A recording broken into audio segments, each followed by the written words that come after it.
Hello, HP Zeta here again today, and we're going to do something a little bit different.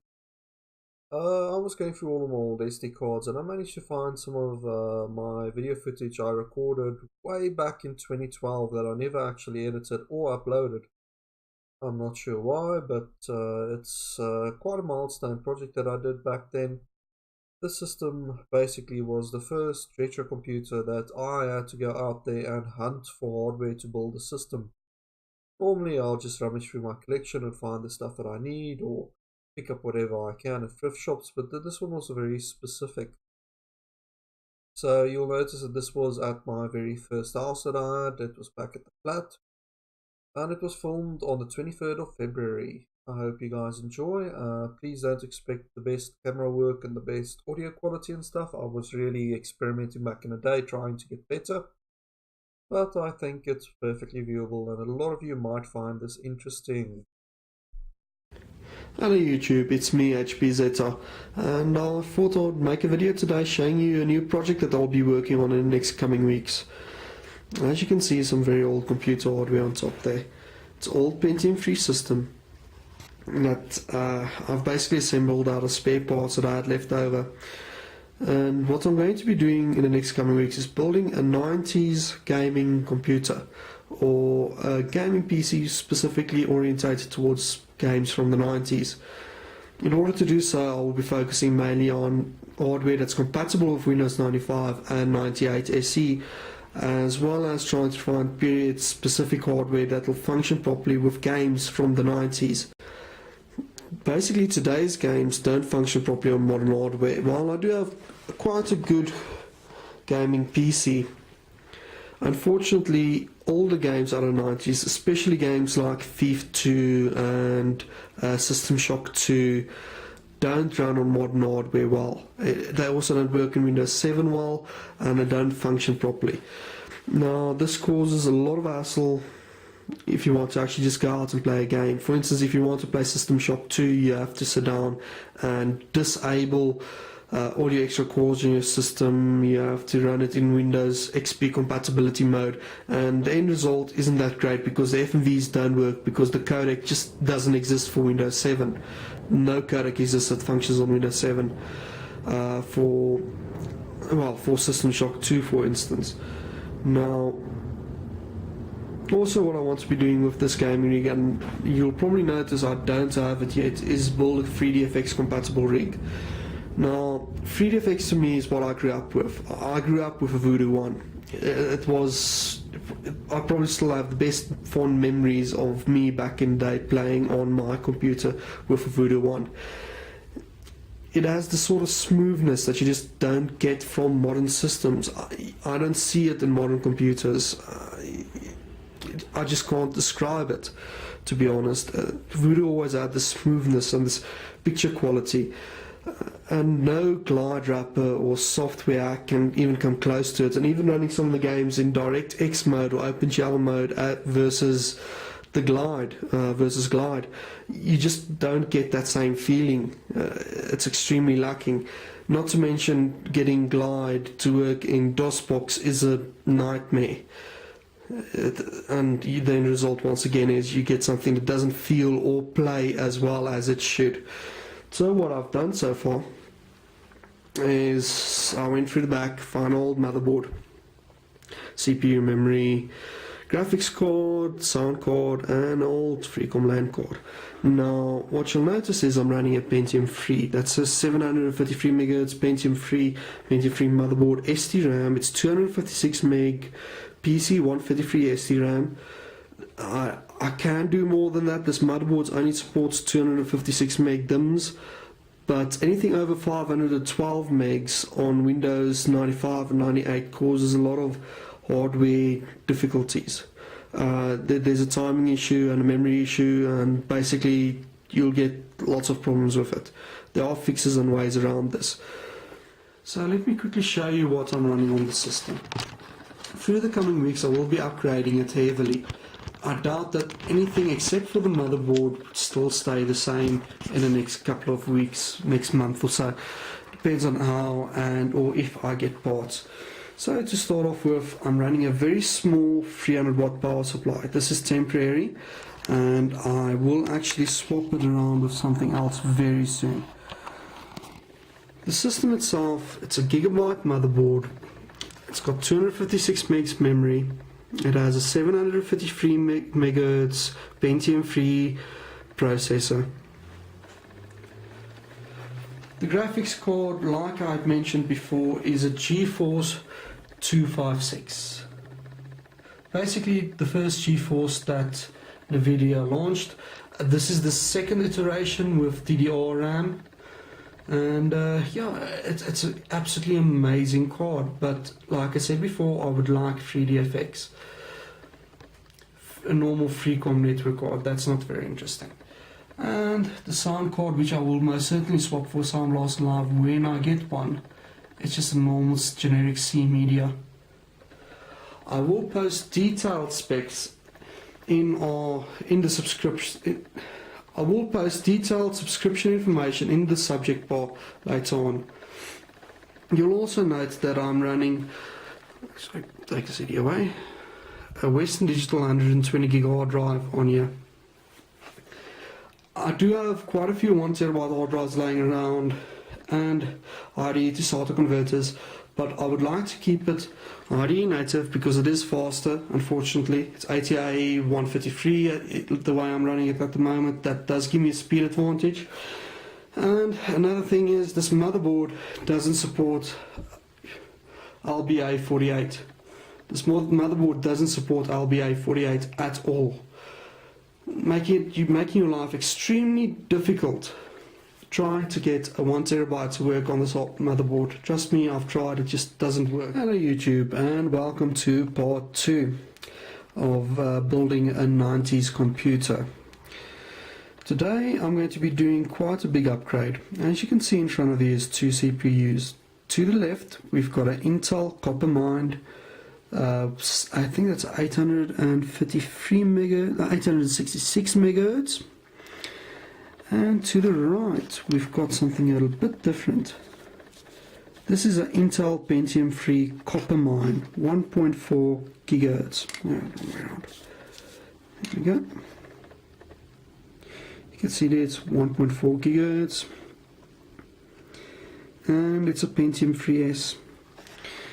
Now, normally with processors there isn't much to do. You just drop the processor in and it'll work. Unfortunately, with the Tualatin processor, sorry if I'm mispronouncing that, you do have to do some alterations. Reason being, when Intel actually released the copper mine, it was meant to be the last processor for the Pentium3 range.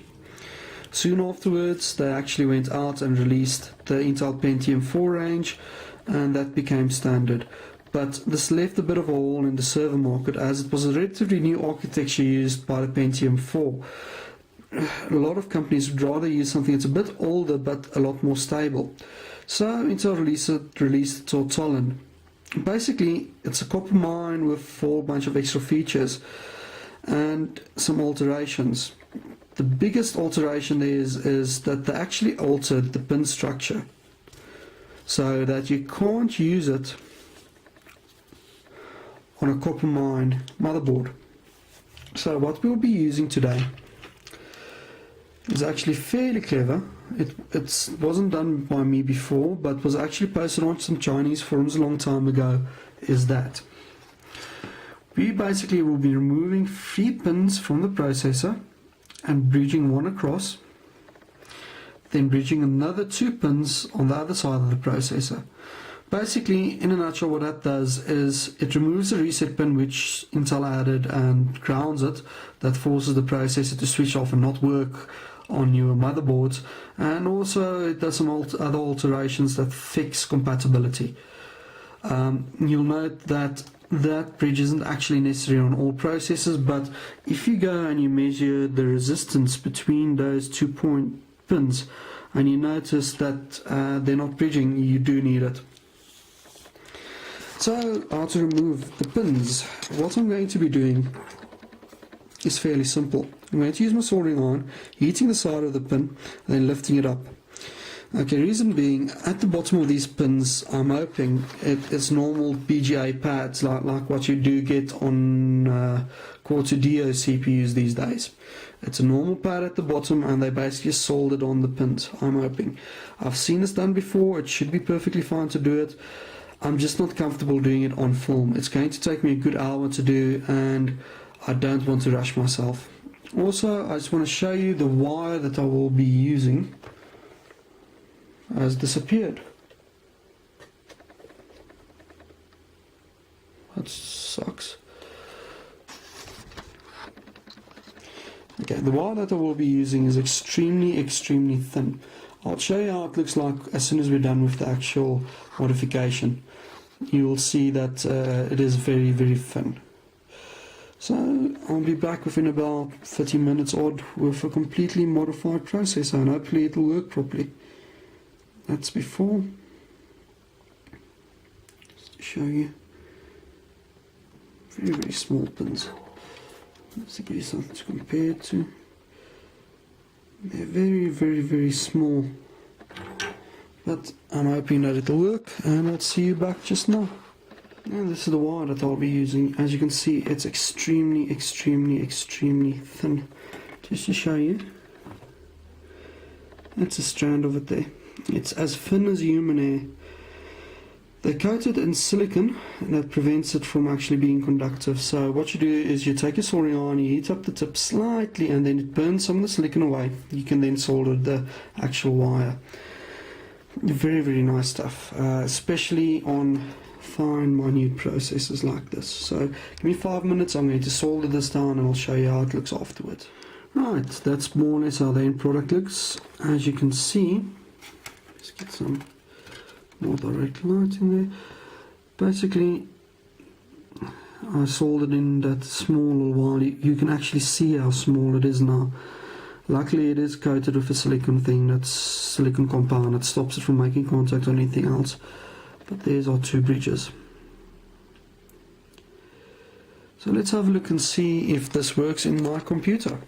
Now for the moment of truth. The only thing is, unfortunately, because the Tualatin is a bit higher, okay, normal processor heatsinks and fans don't properly fit on it, and this one definitely doesn't fit on there.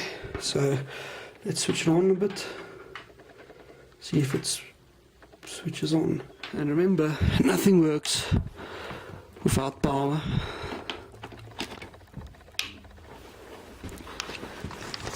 Okay, here we go. Let's see.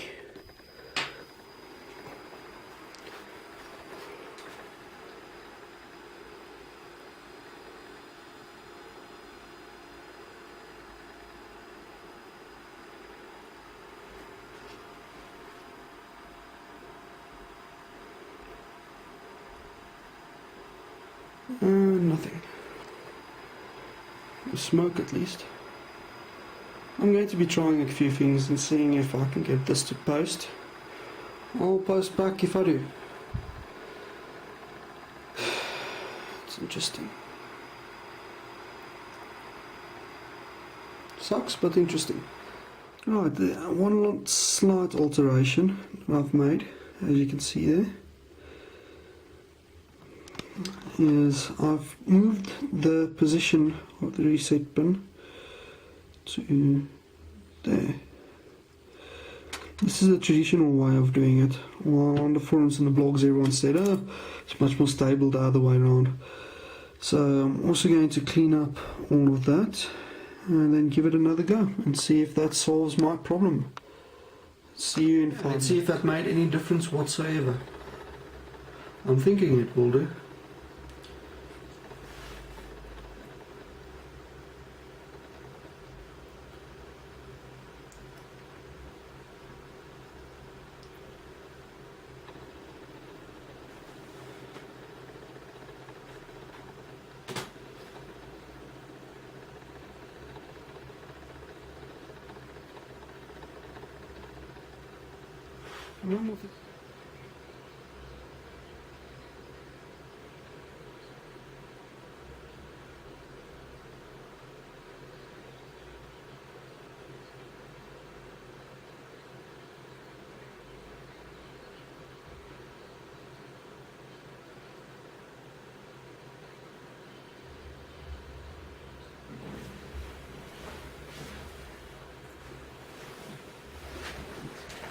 And it did it in. We have a feel for temperature.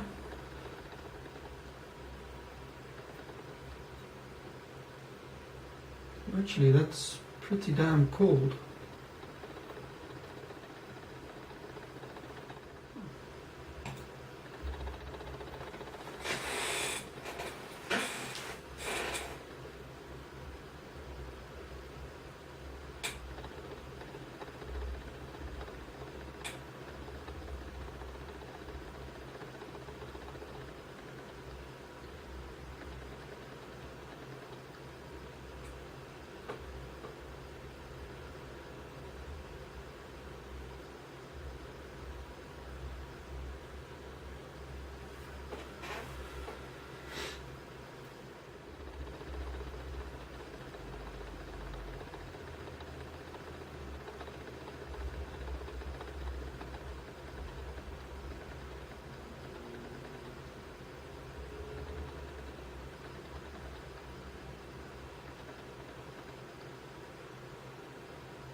And yep, it's more than 1,300.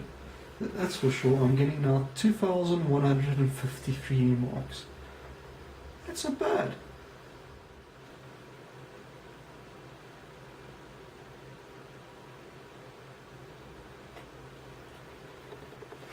And Pentium 3 6 10.5 times multiplier 153.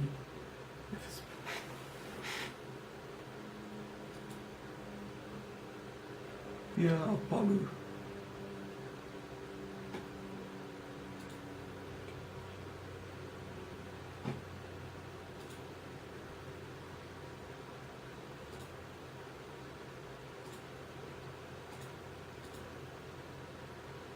There's been two major alterations. You'll see that my Linux Penguin is sitting on a much bigger power supply.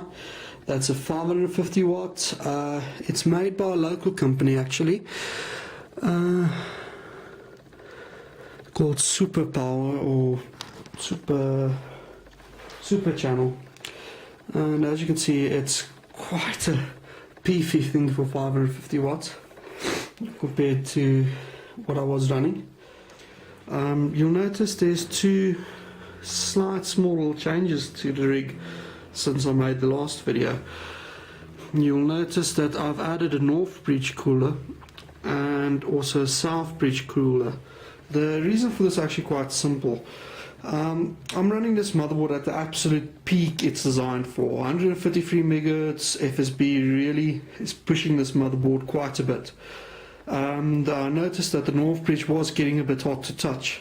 It wasn't when it was running at 100 MHz, so I added a nice little north bridge cooler to it. It's now running nice and cool, well, at least as far as I can tell, because you can't really measure the north bridge on these old motherboards unless you stick a temperature sensor in there. But it's cool to the touch now, where before it wasn't cool to the touch. So yeah, that's about it. That wraps things up. See you next time. Quite a lot of things actually arrived via mail in the last few weeks since my last update, and I thought today I'll just do an update video showing you what's going to happen with the system and what's next. So first things first, I went through my box of spares and I found this thermal take fan. It actually displays via persistence of view (POV), it displays the temperature the system is currently running using a little temperature sensor that it has on the side there and a whole bunch of LEDs. What's nice about it is if you actually plug it out,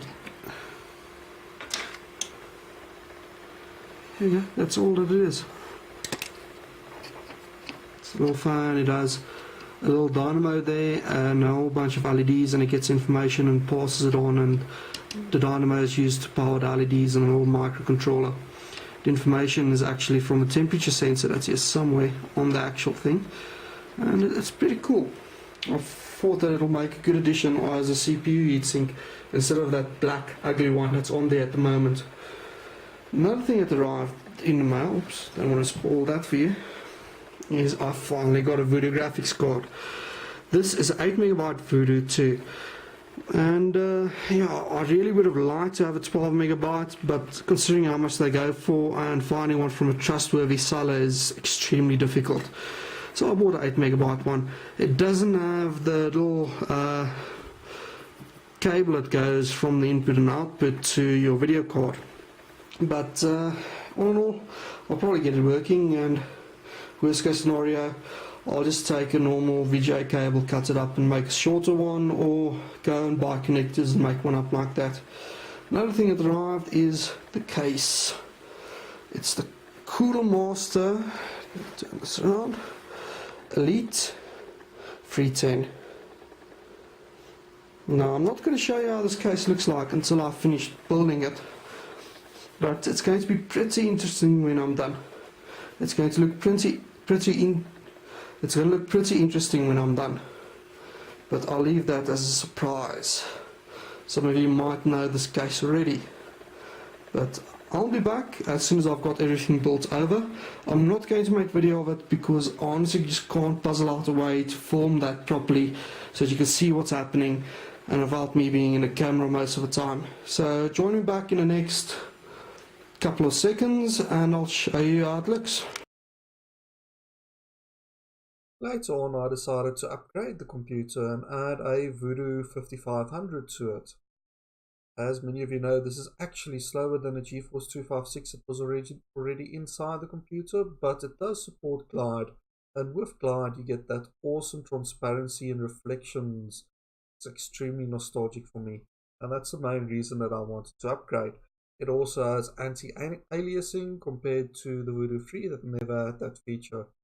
It's a powerful card, and it's a shame that it all went downhill for 3DFX afterwards.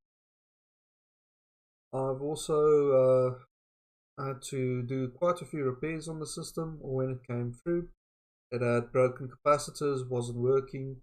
Initially when I tested it still wasn't working, and I had to go to a professional to rebuild the two video processors, and this was a proper rebuild, not just a test station work, but I don't have any footage of that because they requested that I do not record at that time. The main reason for that is they actually did work for a very big company in South Africa, a very big cellular company, and didn't want it to leak out that they were helping me. Right, and that reaches the end of the video. I hope that you enjoy the glory shots at the end of the video that I'm sliding across your screen.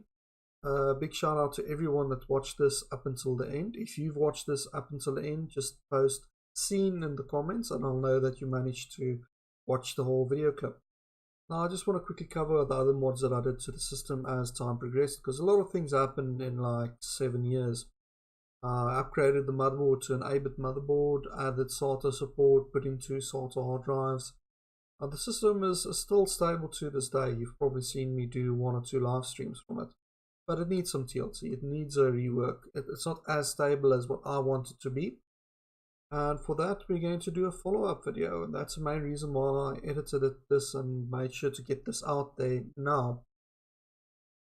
Unfortunately, there isn't a under 1,000 subscription shout out this week. The main reason for that is this video is just too long already. I want to keep it short, and I don't think a lot of people will watch it till the end, so a lot of people won't see it. But until next time, it's me, HBZ, signing off. Cheerio.